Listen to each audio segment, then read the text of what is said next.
Bismillahirrahmanirrahim. Assalamualaikum warahmatullahi wabarakatuh. Kami mahasiswa dari Fakultas Fikih Institut Agama Islam Negeri Metro. Video ini dibuat guna memenuhi tugas mata kuliah Lokal Ekonomi Development dengan dosen pengampu Ibu Vera Ismail SDMI. Kami dari kelompok 4 yang terdiri dari 8 anggota yang masing-masing bekerja sama dalam menyelesaikan tugas ini. So, langsung saja inilah dia video presentasi dari kami. Kelas ini saya akan memandu video presentasi pada kali ini. Namun sebelum presentasi, izinkan kami perkenalan terlebih dahulu. Oke, saya sendiri sebagai Ketua Kelompok Masroatul Khairiyah MPM 1903012028. Selanjutnya ada Atia As-Solihah MPM 1903011023. Cindy Sylvia NPM 1903011031. Dede Hanifah NPM 1903010019. Devi Damayanti NPM 1903012011. Vira Trilestari KN MPM 1903010031. Novi Oktaviani NPM 1903011088.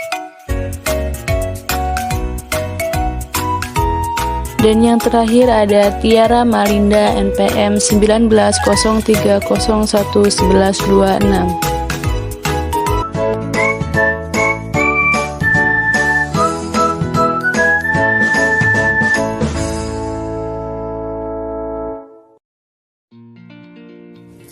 Problematika pembangunan dalam pengembangan ekonomi lokal. Yang pertama, masalah strategi pembangunan. A. Perencanaan vs pelaksanaan. Dalam beberapa kasus, terdapat kesenjangan yang besar antara konsep dan aplikasi. Hanya sedikit inisiatif program yang dilaksanakan. B. Terlalu tergantung pada investor dari luar. Strategi pengembangan ekonomi daerah tersebut sangat tergantung atau menunggu investor dari luar. C. Pembangunan prasarana. Pengembangan ekonomi lokal sebaiknya tidak menunggu-nunggu proyek pembangunan prasarana, karena yang terutama adalah pengembangan basis kegiatan ekonomi lokal. D. Program bersifat sektoral. Pendekatan program yang bersifat sektoral, efektivitasnya terbatas, karena pembangunan ekonomi tidak dapat dipecah dalam proyek yang terpisah satu sama lainnya. Yang kedua, masalah kelembagaan. Akibat dari kurang efektifnya forum komunikasi tersebut, antusiasme kalangan usaha kian menurun dan para partisipan kehilangan minat dalam pengembangan ekonomi lokal. Yang ketiga, batas kewarganegaraan. Masalah ego ke daerah tersebut termasuk masalah klasik. Ini juga menjadi sebab tidak berjalannya rencana dalam kenyataan. Yang keempat, yaitu strategi pengembangan usaha. Upaya untuk menumbuh kembangkan bisnis lokal merupakan pendekatan yang lebih fleksibel, lebih sesuai untuk kondisi daerah pada umumnya. Kasusnya yaitu problematika pembangunan ekonomi Indonesia pada sektor pertanian. Seiring dengan bertambahnya jumlah penduduk di dunia, masalah ketahanan pangan menjadi bagian yang tak terhindarkan bagi masyarakat. Sehingga sektor pembangunan yang bertanggung jawab dapat menyediakan pangan bagi masyarakat sangat diperlukan. Sektor pertanian menyediakan bahan baku untuk sektor industri, sehingga proses produksi kegiatan industri dapat dilakukan.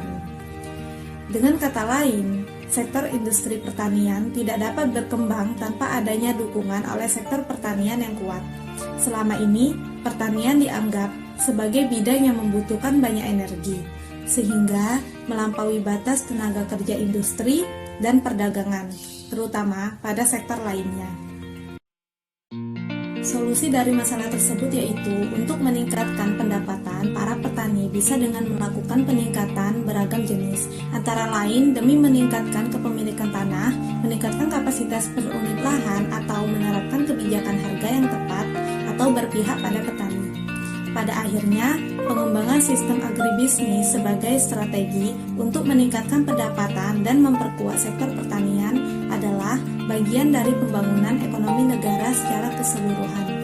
Oleh karena itu, kita sangat perlu mengaktifkan kebijakan makro yang kondusif, kebijakan makroekonomi yang dapat menurunkan inflasi, menstabilkan nilai tukar, dan menurunkan suku bunga kredit akan secara langsung menguntungkan pembangunan pada sektor pertanian.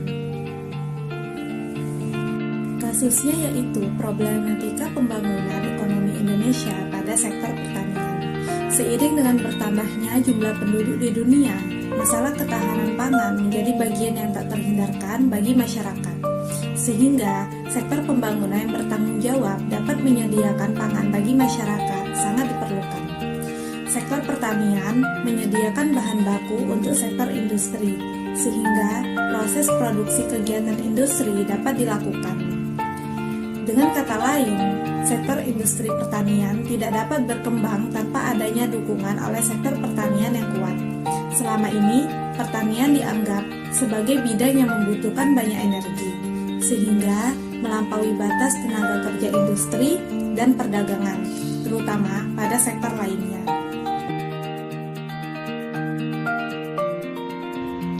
Peran pemerintah dalam pengembangan ekonomi lokal.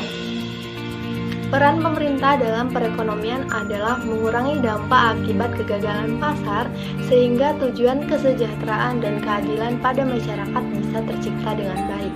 Peran pemerintah terdapat dua fungsi, yaitu fungsi distribusi dan fungsi stabilitas. Fungsi distribusi merupakan tugas pemerintah untuk melakukan penyesuaian terhadap distribusi pendapatan dan kekayaan guna menjamin terpenuhinya kondisi yang adil dan merata. Sedangkan fungsi stabilitas merupakan penggunaan kebijakan anggaran sebagai suatu alat untuk mencapai tingkat kesempatan kerja yang tinggi, tingkat stabilitas yang semestinya, dan laju pertumbuhan ekonomi yang tepat.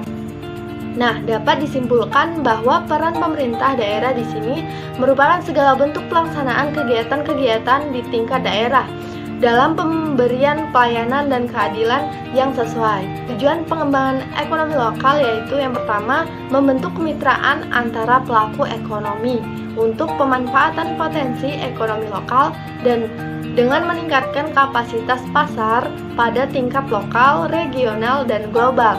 Yang kedua, meningkatkan kapasitas lembaga lokal, pemerintah swasta, dan masyarakat dalam pengembangan ekonomi lokal. Yang ketiga, terjadinya kolaborasi antara baik publik, bisnis, dan masyarakat. Yang keempat, mendorong pertumbuhan ekonomi. Prinsip pendekatan ekonominya yaitu satu, mulai dengan kebutuhan pasar. Yang kedua, memfokuskan pada kluster dari kegiatan ekonomi yang ada. Yang ketiga, menghubungkan produsen skala kecil dengan supplier kepada perusahaan ekspor. Tujuan pengembangan ekonomi lokal pada dasarnya adalah meningkatkan perekonomian masyarakat, mewujudkan masyarakat yang bisa mandiri dengan mengoptimalkan potensi yang ada. Pengembangan ekonomi lokal diharapkan dapat membentuk kemandirian masyarakat yang mampu meningkatkan ekonomi. Kasus yang terkait pada materi ini yaitu Bupati Kota Baru gandeng perusahaan untuk meningkatkan kesejahteraan masyarakat. Bupati Kota Baru, Kalimantan Selatan, Syed Jafar menjalin kerjasama dengan perusahaan kelapa sawit milik PT John Lynn Agro Raya untuk menerima masyarakat lokal sebagai karyawan di perusahaan tersebut agar penghasilan ekonomi dan kesejahteraan mereka semakin meningkat.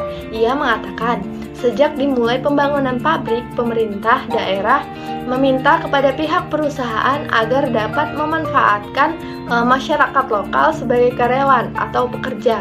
Apabila perusahaan itu sudah beroperasi, diharapkan juga karyawan yang bekerja di perusahaan tersebut merupakan warga asli Kota Baru. Menurut dia, mempekerjakan warga lokal sebagai karyawan perusahaan adalah upaya untuk meningkatkan kesejahteraan masyarakat dan mengurangi angka pengangguran di bumi Saijaan. Oleh sebab itu, pemerintah daerah meminta kepada perusahaan agar lebih memprioritaskan masyarakat lokal sebagai calon karyawan, ujarnya. Dengan adanya pabrik kelapa sawit ini, selain akan meningkatkan pertumbuhan ekonomi masyarakat, juga akan membantu kemajuan pembangunan daerah. Bagi pemerintah daerah, komoditas kelapa sawit memegang peran yang cukup penting sebagai sumber pendapatan asli daerah, serta membuka peluang kerja yang besar bagi masyarakat setempat dan dengan sendirinya akan meningkatkan kesejahteraan masyarakat. Solusinya yaitu bahwa pada kenyataannya Kabupaten Kota Baru mempunyai potensi sumber daya lahan yang potensial yang dapat dimanfaatkan untuk pembangunan di sektor perkebunan, sehingga dapat menjadi salah satu penggerak utama bagi kemajuan daerah. Nah, dari situ perlu sekali dukungan dari pemerintah daerahnya dan agar lebih menunjang kembali pembangunan. Diharapkan semua pihak agar senantiasa membuka diri dalam pengembangan investasi di berbagai bidang, khususnya di sektor pertanian dan perkebunan, untuk mendorong pertumbuhan ekonomi dan pemberdayaan masyarakat dan pelaku usaha lokal. Mengapa perlu adanya investasi? Karena pembangunan pabrik kelapa sawit ini rencananya memiliki kapasitas sekitar 60 ton per jam di lokasi lahan seluas 28 hektar dengan anggaran biaya sebesar 195 miliar dan rencananya akan rampung pada waktu 16 bulan ke depan. Pengembangan bisnis. Pengembangan bisnis ialah sebuah proses untuk menentukan Anda dapat meningkatkan bisnis Anda, termasuk hasil, kedudukan, keuangan, reputasi, dan keseluruhannya. Pengembangan bisnis juga melibatkan lebih dari sekedar penjualan saja.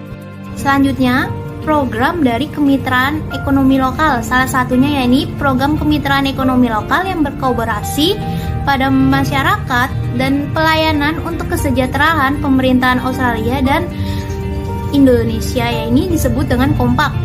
Sejak tahun 2017, Kompak telah bermitra dengan pemerintahan, startup, dan perusahaan lokal, yakni UMKM, dalam menguji coba pendekatan untuk meningkatkan kemampuan mereka dalam memasarkan dan menjual produk serta layanan mereka. Pendekatan ini disebut dengan keperantaraan pasar.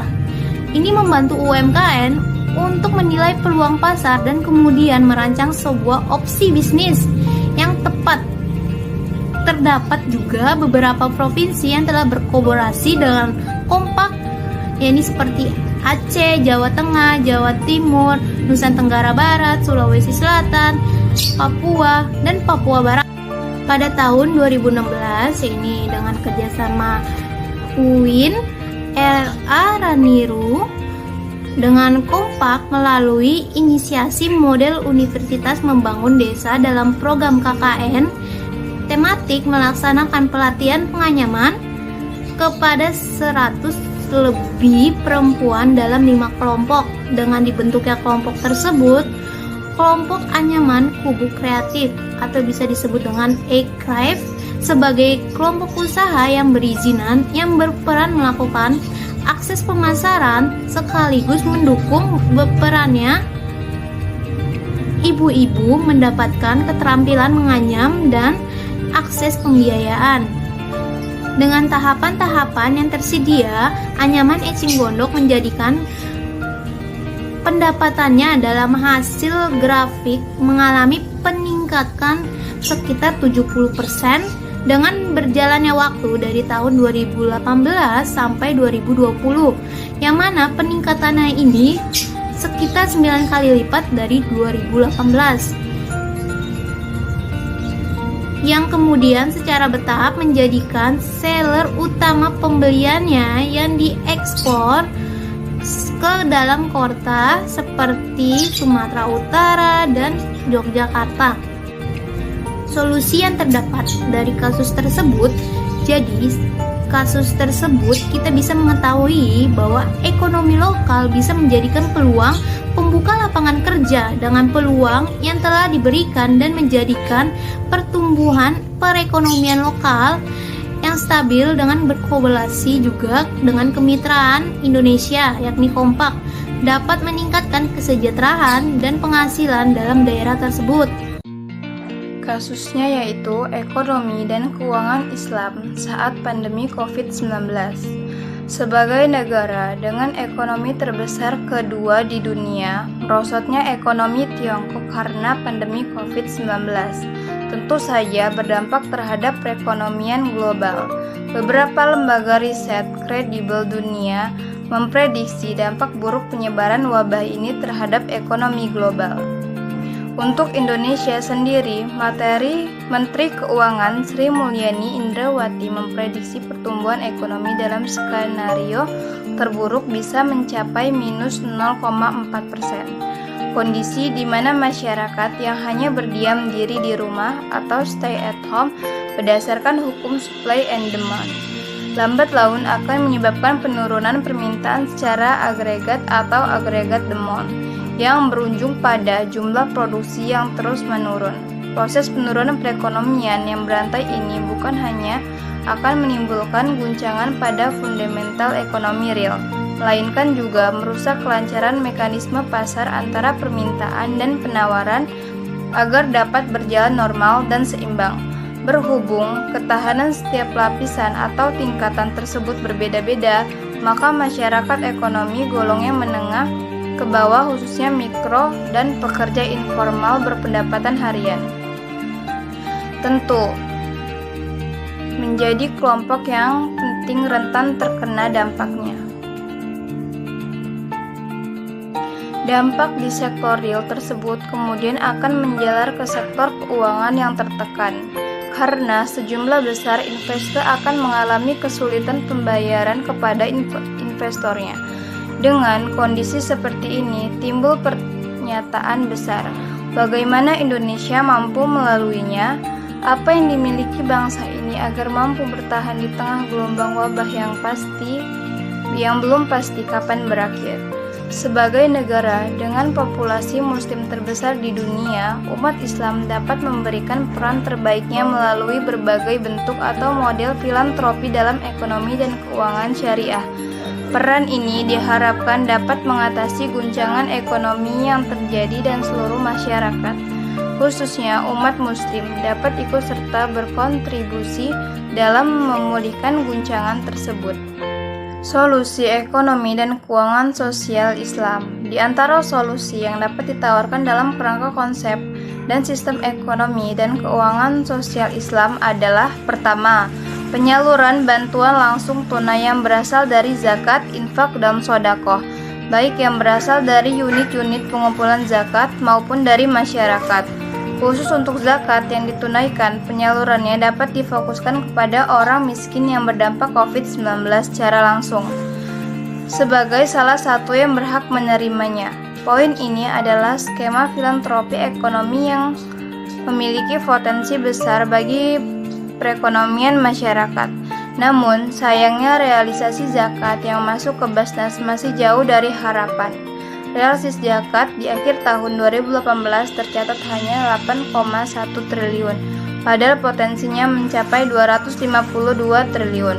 Untuk itu, penguatan kampanye dana zakat, infak, dan sodako dapat terus digiatkan, di antaranya dengan menjadikan masjid sebagai pusat baitul mal untuk masyarakat sekitarnya, dan wajib didaftarkan sebagai unit pengumpulan zakat. Solusi yang kedua, penguatan wakaf uang baik dengan skema wakaf tunai, wakaf produktif maupun wakaf lingkar suku perlu ditingkatkan. Badan Wakaf Indonesia perlu bekerja sama dengan lembaga keuangan syariah untuk mempromosikan skema wakaf ini agar dapat digunakan sebagian untuk pembangunan berbagai infrastruktur berbasis wakaf seperti rumah sakit wakaf khusus korban COVID-19, alat pelindung diri, APD wakaf, masker wakaf, politeknik wakaf, rumah isolasi wakaf, pengadaan ventilator wakaf, universitas wakaf, dan lainnya. manajemen wakaf harus dilakukan secara profesional sehingga wakaf dapat dimanfaatkan secara berkelanjutan. Solusi yang ketiga, bantuan modal usaha unggulan saat krisis. Di tengah-tengah krisis, tidak sedikit sektor usaha atau usaha mikro kecil menengah atau UMKM yang berjuang agar tetap eksis. Usaha ini seringkali sulit bertahan karena keterbatasan permodalan.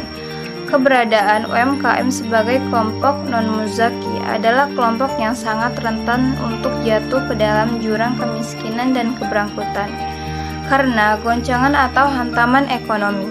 Oleh karena itu, pemberian modal pada usaha dijadikan sebagai sarana mengurangi dampak krisis. Pemberian modal ini dapat dilakukan dengan beberapa alternatif kebijakan, seperti pemberian stimulasi tambahan, relaksasi perbankan syariah atau restrukturisasi atau penangguhan pembayaran kredit atau pembiayaan syariah selama beberapa bulan ke depan. Pemberian permodalan dari perbankan atau lembaga keuangan syariah ini perlu didukung dan dikuatkan dengan pendampingan sehingga dapat dipertanggungjawabkan. 31 materi selanjutnya yang akan saya jelaskan yaitu manajemen pemasaran dalam perkembangan ekonomi lokal.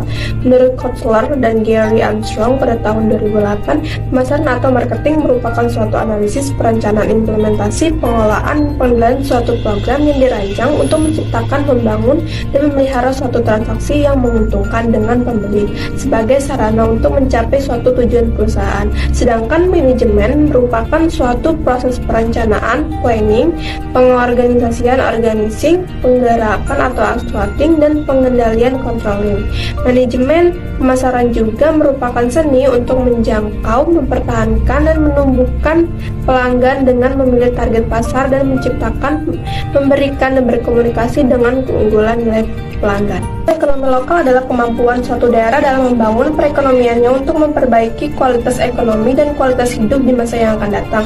Dari sisi masyarakat, perkembangan ekonomi lokal diartikan sebagai upaya untuk membebaskan masyarakat dari semua keterbatasan yang menghambat usahanya guna membangun kesejahteraannya. Pengembangan ekonomi lokal harus terlebih dahulu menciptakan penawaran pasar, produk yang paling memenuhi kebutuhan konsumen. Pengembangan kemudian menentukan harga price dari penawaran dan bagaimana itu akan memberikan penawaran kepada konsumen, sarana, tempat, atau pledge. Akhirnya, pengembangan perlu berkomunikasi dengan target pelanggan tentang penawaran dan meyakinkan mereka tentang layanan iklan atau promosi. Ada 5 konsep alternatif yang membentuk dasar tahapan dalam perkembangan dan implementasi strategi pemasaran, yaitu yang pertama konsep produksi, yang kedua konsep produk, yang ketiga konsep pemasaran, yang keempat konsep perdagangan atau penjualan, yang kelima konsep pemasaran, dan yang terakhir konsep pemasaran berbasis sosial. Contoh kasus manajemen pemasaran dalam perkembangan ekonomi lokal yaitu kasus dalam pengembangan pasar wisata kuliner tradisional Betawi. Tingginya potensi kuliner sebagai penunjang kegiatan wisata bukan hanya karena fungsinya sebagai pemenuh kebutuhan pokok, tetapi lebih jauh kuliner dapat digunakan sebagai alat politik dalam memperkenalkan budaya yang dimiliki pada masyarakat dunia. Keragaman kebutuhan manusia terhadap kuliner saat ini semakin berkembang, bukan hanya untuk memenuhi kebutuhan biologis semata, tetapi saat ini kuliner juga menunjukkan posisi status ekonomi seseorang. Kuliner merupakan sebuah refleksi budaya dan hubungan yang terjadi antara manusia dan ekologi lingkungan.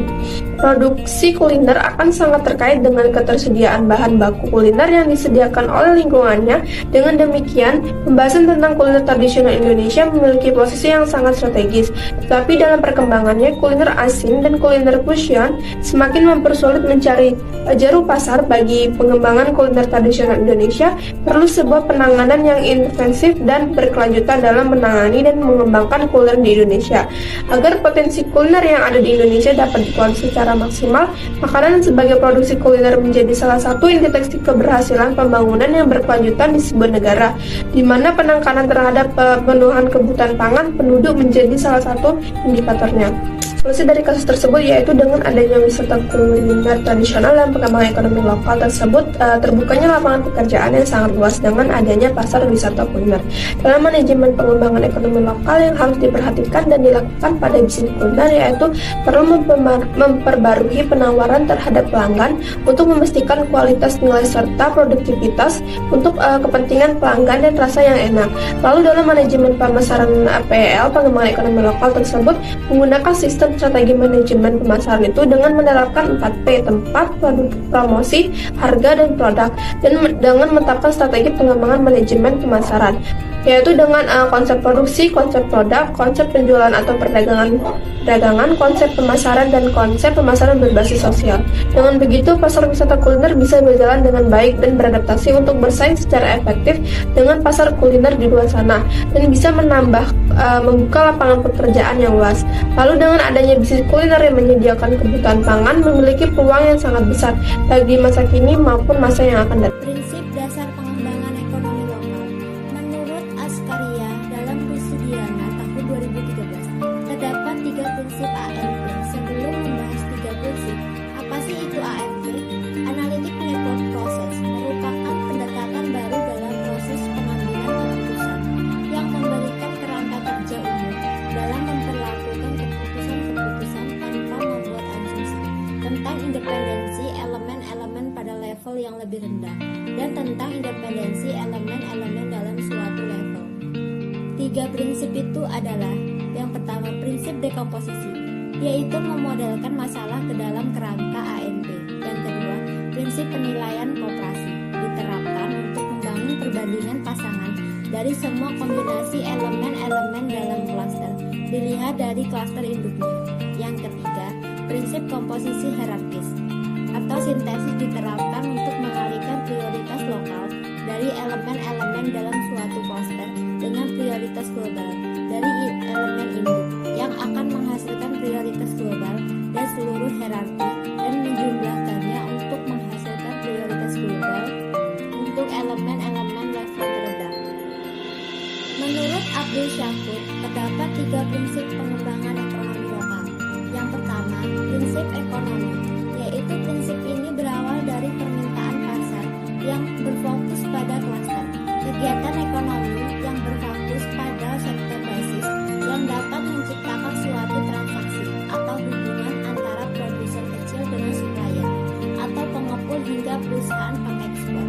Yang kedua, prinsip kemitraan, yaitu prinsip ini lebih menekankan pada pembagian tugas antar pemerintah dengan pihak swasta, sehingga dapat menciptakan tanggung jawab di setiap kelompok. Yang ketiga, prinsip kelembagaan. Dalam prinsip ini, lebih kepada mengidentifikasi atau pemilihan stakeholder yang ikut berperan aktif dalam pengembangan ekonomi lokal. Dalam hal ini, para stakeholder berperan sebagai fasilitator untuk penampung segala aspirasi, ide, maupun inisiatif. Kasus: setelah menghadapi perubahan positif dalam pemulihan ekonomi nasional dan ditambah dengan tingkat kasus aktif COVID-19 yang lebih rendah, saat ini dunia dihadapkan pada ketegangan geopolitik di Ukraina yang juga berdampak signifikan pada agenda pemulihan ekonomi. Kenaikan harga dan kelangkaan energi dan pangan mengharuskan setiap negara untuk mempersiapkan dan menerapkan kebijakan yang lebih agar dapat mengatasi tantangan yang ada secara efektif. Solusi dari kasus tersebut adalah Indonesia juga menerapkan kebijakan yang efektif untuk menghindari tekanan ekonomi yang lebih dalam dan mendukung pemulihan ekonomi sekaligus menahan penyebaran pandemi.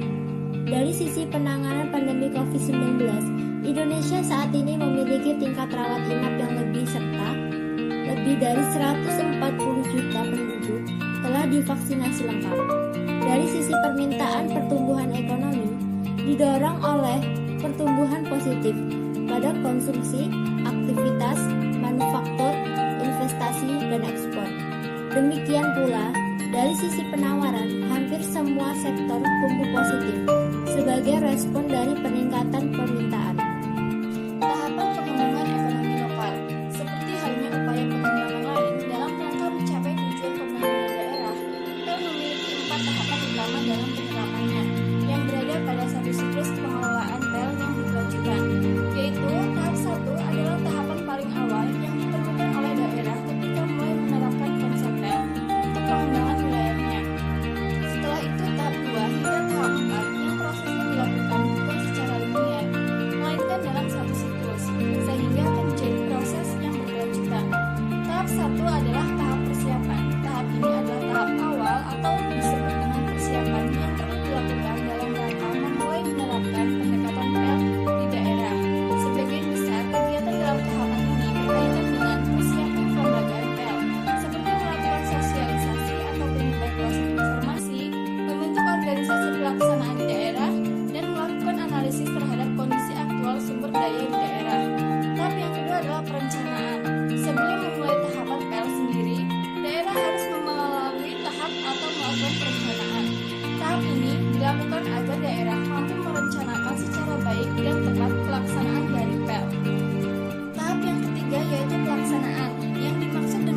pelaksanaan ini yaitu melaksanakan seluruh strategi dan agenda yang telah direncanakan pada tahap yang kedua. Langkah-langkah yang dilakukan pada tahap ketiga lebih ditujukan pada hal-hal yang sebaiknya dilakukan yang tidak ditinggalkan dalam proses pelaksanaan dari agenda dan program kegiatan yang terkait dengan tahapan yang kedua. Sebenarnya, langkah pada tahap ketiga bersifat fleksibel baik dari jenis dan volume kegiatan, tergantung pada strategi dan program PEL yang dipilih setiap daerah. Tahap yang keempat yaitu monitoring dan evaluasi. Pelaksanaan monitoring dan evaluasi tidak selalu harus diletakkan pada akhir kegiatan. Hal ini karena penerapan konsep PEL merupakan hal yang bersifat siklus, dan evaluasi sangat penting dilakukan sepanjang pelaksanaan PEL. Tahap ini terdiri dari satu langkah yaitu membangun sistem dan melaksanakan monitoring dan evaluasi. Contoh kasusnya yaitu dalam pentingnya kerjasama daerah untuk pengembangan ekonomi lokal. Penduduk Indonesia saat ini berjumlah 200 jiwa lebih.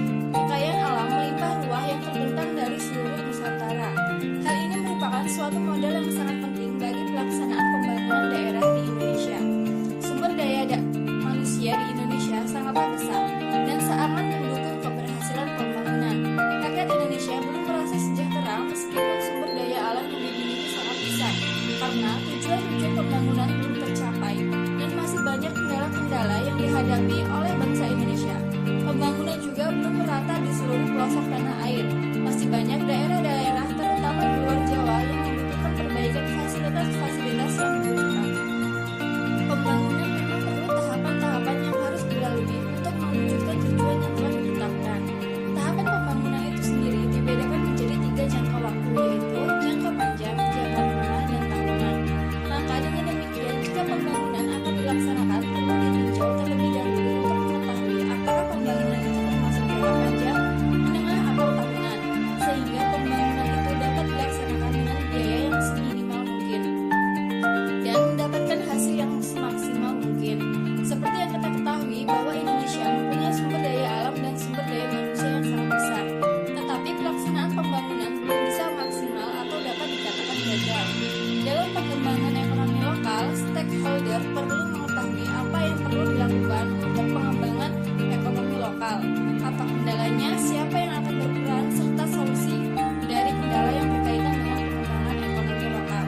Menurut Kemendagri Agnes Widianti, kerjasama daerah harus didukung oleh kelembagaan kerjasama yang berfungsi sebagai wadah monitoring kerjasama. Di beberapa daerah, bidang kerjasama ini dilakukan oleh struktur berupa biro atau bagian yang menangani kerjasama. Untuk solusi pada kasus yang sudah saya jelaskan tadi, menurut Direktur Eksekutif Rekap Benjamin Abdurrahman menekankan tentang pentingnya membahas mengenai konsep dasar dan perencanaan PEL. Workshop merekomendasikan pembentukan Pokja yang terdiri dari peserta yang mengikuti workshop ini sebagian wadah komunikasi dalam mewujudkan tujuan untuk kerjasama antar daerah dalam mendorong pengembangan ekonomi lokal dengan melakukan penyuluhan pembangunan, yaitu suatu sistem pendidikan di luar sekolah untuk anggota masyarakat. Penyuluhan bertujuan adalah untuk mewujudkan keadaan yang memungkinkan masyarakat berproduksi lebih baik, melakukan usaha yang lebih menguntungkan untuk lebih berhasilnya pembangunan. Maka fungsi penyuluhan oleh instansi terkait selalu ditangani secara khusus. Juga adanya kerjasama daerah dengan masyarakat harus diciptakan agar pembangunan dapat berjalan dengan lancar dan mencapai hasil yang maksimal. Saran untuk mengatasi kegagalan yang dialami saat proses pengembangan ekonomi lokal, diperlukan evaluasi terhadap kebijakan-kebijakan yang telah ditetapkan dengan tujuan kedepannya agar lebih baik dan membawa manfaat bagi masyarakat luas.